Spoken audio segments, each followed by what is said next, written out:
নমস্কাৰ প্ৰিয় দৰ্শকসকল, আছামিজ জিকে অফিচিয়েল চেনেলটোলৈ আপোনালোক সকলোকে পুনৰবাৰ স্বাগতম জনাইছোঁ। আজি আমি এই ভিডিঅ'টিত আলোচনা কৰিম বীৰেন্দ্ৰ কুমাৰ ভট্টাচাৰ্যৰ সাহিত্যৰ কৃতিৰ বিষয়ে। এইখিনিতে আপোনালোকক আৰু এটা সৰু ৰিকুৱেষ্ট কৰোঁ, আপোনালোকে যদি আমাৰ চেনেলটো পোনপ্ৰথমবাৰৰ বাবে চাইছে তেনেহ'লে প্লিজ আমাৰ চেনেলটো ছাবস্ক্ৰাইব কৰি দিব আৰু পৰৱৰ্তী ভিডিঅ'ৰ নটিফিকেশ্যন পাবলৈ কাষতে থকা বেল আইকনটো প্ৰেছ কৰি দিব। এতিয়া আহকচোন আমি বীৰেন্দ্ৰ কুমাৰ ভট্টাচাৰ্যৰ সাহিত্যৰ কৃতিৰ বিষয়ে আলোচনা কৰোঁ। আধুনিক অসমীয়া সাহিত্যৰ এজন উল্লেখযোগ্য সাহিত্যিক হ'ল বীৰেন্দ্ৰ কুমাৰ ভট্টাচাৰ্য।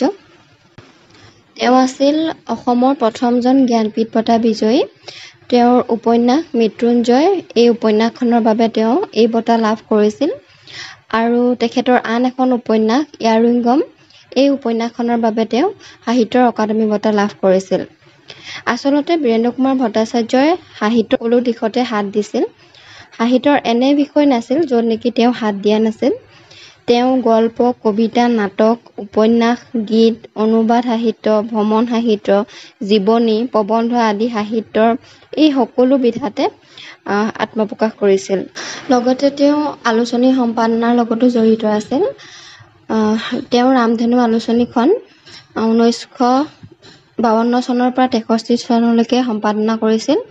আৰু বীৰেন্দ্ৰ কুমাৰ ভট্টাচাৰ্যই সম্পাদনা কৰা ৰামধেনুৰ এই সময়ছোৱা অসমীয়া সাহিত্যৰ বাবে অতি গুৰুত্বপূৰ্ণ সময় আছিল। আৰু তেওঁ ৰামধেনুৰ লগতে আৰু এখন আলোচনী সম্পাদনা কৰিছিল, সেইখন হৈছে নৱযুগ। এতিয়া আমি আহকচোন তেখেতৰ সাহিত্য কৃতিৰ বিষয়ে। প্ৰথমতে আমি চাওঁ গল্পৰ সাহিত্যৰ বিষয়ে। তেওঁ কেইবাখনো গল্প পুথি আছে, সেইকেইখন হৈছে কলং আজিও বয়, সাত সৰী, খিৰিকী কাষৰ আসন, এটা পুৰণি গল্পৰ নৰূপ, বীৰেন্দ্ৰ কুমাৰ ভট্টাচাৰ্যৰ গল্প সম্ভাৰ, এইকেইখন হৈছে তেখেতৰ গল্প পুথি। তাৰ পাছত আমি তেখেতৰ কাব্য সাহিত্যলৈ যদি চাওঁ তেনেহ'লে দেখিম যে তেখেতৰ এখনেই আছে কবিতা পুথি, সেইখন হ'ল সান্ধ্যস্বৰ, এইখন একমাত্ৰ কবিতা পুথি তেখেতৰ। তাৰ পাছত তেখেতে বহুতো প্ৰবন্ধ লিখিছিল। এই প্ৰবন্ধসমূহৰ ভিতৰত মই আপোনালোকক কেইটামান উল্লেখযোগ্য প্ৰবন্ধৰ নাম কওঁ। আমাৰ স্বাধীনতা আন্দোলন, কৃষ্ণকান্ত সন্দিকৈৰ সাহিত্য চিন্তা, ঐকান্তিকতা ছাঁ পোহৰত, সাহিত্য আৰু কলা, ৰামধেনুৰ সম্পাদকীয়, বীৰেন্দ্ৰ কুমাৰ ভট্টাচাৰ্যৰ আলোকসন্ধানী প্ৰবন্ধ সংকলন, এইখিনি তেখেতৰ প্ৰবন্ধ সাহিত্যৰাজি আছিল। তাৰ পাছতে আমি চাম ভট্টাচাৰ্যৰ উপন্যাস সাহিত্যৰ বিষয়ে। আচলতে বীৰেন্দ্ৰ কুমাৰ ভট্টাচাৰ্য ঔপন্যাসিক হিচাপে এগৰাকী সফল সাহিত্যিক আছিল। তেওঁ অসমীয়া সাহিত্যত বেছিকৈ ঔপন্যাসিক হিচাপে তেওঁ চিনাকি। ভট্টাচাৰ্যৰ প্ৰধানকৈ ৰাজনৈতিক উপন্যাসৰ সংখ্যাই বেছি। তেখেতৰ উপন্যাসসমূহৰ বিষয়ে চাওঁ। তেওঁ এখন উপন্যাস লিখিছিল প্ৰথম, মহাপ্ৰস্থানৰ পথিক নামে। এই উপন্যাসখন আচলতে অপ্ৰকাশিত হৈ ৰ'ল। তাৰ পাছতে ৰাজপথেৰী ন্যায় উপন্যাসখন ৰচনা কৰে, এইখন তেওঁ প্ৰথম প্ৰকাশিত উপন্যাস। তাৰ পাছত ইয়াৰুইংগম, এইখন মই আগতে উল্লেখ কৰিছোঁ। ভট্টাচাৰ্যই এইখন উপন্যাসৰ বাবে সাহিত্যৰ অকাডেমি বঁটা লাভ কৰিছিল। তাৰ পাছত শতকধ্বনি, নষ্টচন্দ্ৰ, মৃত্যুঞ্জয়, আৰু এই মৃত্যুঞ্জয়খনৰ বাবে তেওঁ জ্ঞানপীঠ বঁটা লাভ কৰিছিল, মই ইতিমধ্যে উল্লেখ কৰিছোঁৱে।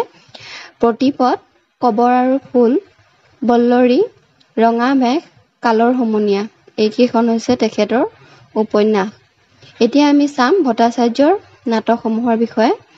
তেওঁ নাটকসমূহৰ ভিতৰত জোনাকী, শকুন্তলা, যজ্ঞ, মুক্তি, মুখা, সোণৰ ভোগজৰা, অহল্যা, এইকেইখন হৈছে তেখেতৰ নাটক।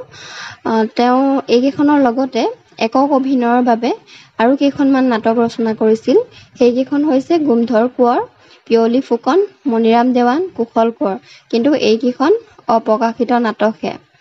তাৰ পাছত বীৰেন্দ্ৰ কুমাৰ ভট্টাচাৰ্যৰ একমাত্ৰ এখন গীতৰ পুথি আছে, সেইখন হৈছে বীৰেন্দ্ৰ কুমাৰ ভট্টাচাৰ্যৰ ৰচিত গীত। ভট্টাচাৰ্য এগৰাকী ঔপন্যাসিক, নাট্যকাৰ, কবি, লগতে তেওঁ এগৰাকী সফল অনুবাদকো আছিল। তেওঁ আৰ্নেষ্ট হেমিংৱেৰৰ ফৰ হুম দ্য বেল টলছ, এই উপন্যাসখন অসমীয়াত দেৱদুন্দুভি বাজে কাৰ বাবে নামেৰে অনুবাদ কৰিছিল। তদুপৰি ভট্টাচাৰ্যৰ যিখন স্বৰচিত উপন্যাস য়াৰুইংগম, যিখনৰ বাবে তেওঁ সাহিত্যৰ অকাডেমি বঁটা লাভ কৰিছিল, সেই উপন্যাসখন তেওঁ নিজে ইংৰাজীলৈ অনুবাদ কৰিছিল, love in the time of ইনচাৰ্জেঞ্চি নামেৰে। তাৰ পাছত তেওঁ নাটকো অনুবাদ কৰিছিল। ফৰাচী নাট্যকাৰ মলিয়েৰৰ টাৰ্টাফ নাটকখন তেওঁ ব্ৰহ্মচাৰী নামেৰে অসমীয়ালৈ অনুবাদ কৰিছিল। তাৰ পাছত তেওঁ ৰবীন্দ্ৰনাথ ঠাকুৰৰ কেইটামান বাংলা চুটিগল্প অসমীয়ালৈ অনুবাদ কৰিছিল আৰু তেখেতৰ যিখন অনুদিত গল্পপুথি সেইখনৰ নাম হৈছে একুৰি এটা চুটিগল্প। এতিয়া আমি চাম ভট্টাচাৰ্যৰ ভ্ৰমণ সাহিত্যৰ বিষয়ে। তেওঁ মুঠতে 4খন ভ্ৰমণ সাহিত্য ৰচনা কৰিছিল। তাৰ ভিতৰত সীমাই আমনি কৰে, ৰাছিয়া যাত্ৰা, চীন ভ্ৰমণ, কিউবা ভ্ৰমণ। কিন্তু ইয়াৰে প্ৰথমখন সীমাই আমনি কৰে এই ভ্ৰমণ সাহিত্যখনহে প্ৰকাশিত হয়, বাকীকেইখন প্ৰকাশ নহয়। তাৰ পাছতে বীৰেন্দ্ৰ কুমাৰ ভট্টাচাৰ্যৰ জীৱনী গ্ৰন্থও ৰচনা কৰিছিল। তাৰ ভিতৰত হৈছে বংগদেশৰ নৱজাগৰণ আৰু ঈশ্বৰচন্দ্ৰ বিদ্যাসাগৰ, শ্ৰী অৰবিন্দ, কৰ্মবীৰ চন্দ্ৰনাথ শৰ্মা, তাৰ পাছতে চেলাইণ্ট আইডিয়া অফ ৰাম মনোহৰ লোহিয়া।